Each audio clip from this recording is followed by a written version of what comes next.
గురుగారు, మన శరీరంలో దాదాపుగా 10 రకాల వాయువులు ఉంటాయంటారు. అందులో వ్యాన వాయువు యొక్క ప్రత్యేకత ఏంటో తెలియజేస్తారు?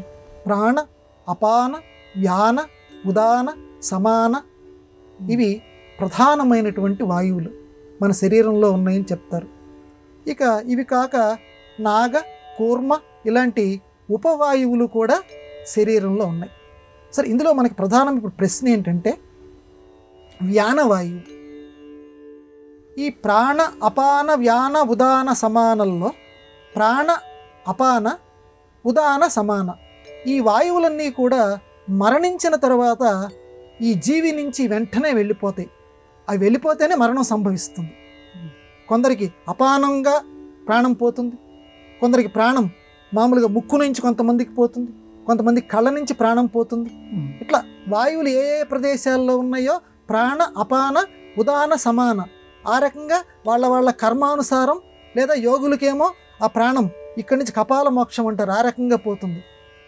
కానీ వ్యానం అనేటువంటి వాయువు ఉందే, అది చాలా ప్రత్యేకత కలిగినటువంటి వాయువు జీవుల్లో.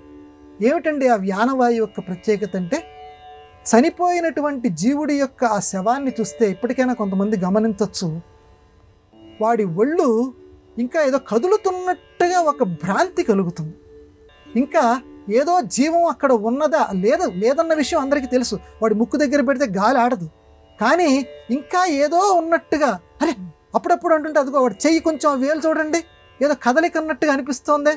అప్పటికి దగ్గరికి గనక చూస్తే ఏదో కదలిక కొంచెం అనిపిస్తుంది. ఎందుకనంటే దానినే వ్యానవాయువు అంటారు.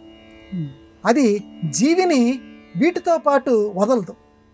అది ఎప్పుడు వదులుతుందంటే చితి మీద పెట్టిన తరువాత, కాల్చిన తరువాత ఆ వ్యానవాయువు ఆ జీవుడి శరీరం నుంచి సెలవు తీసుకుంటుంది.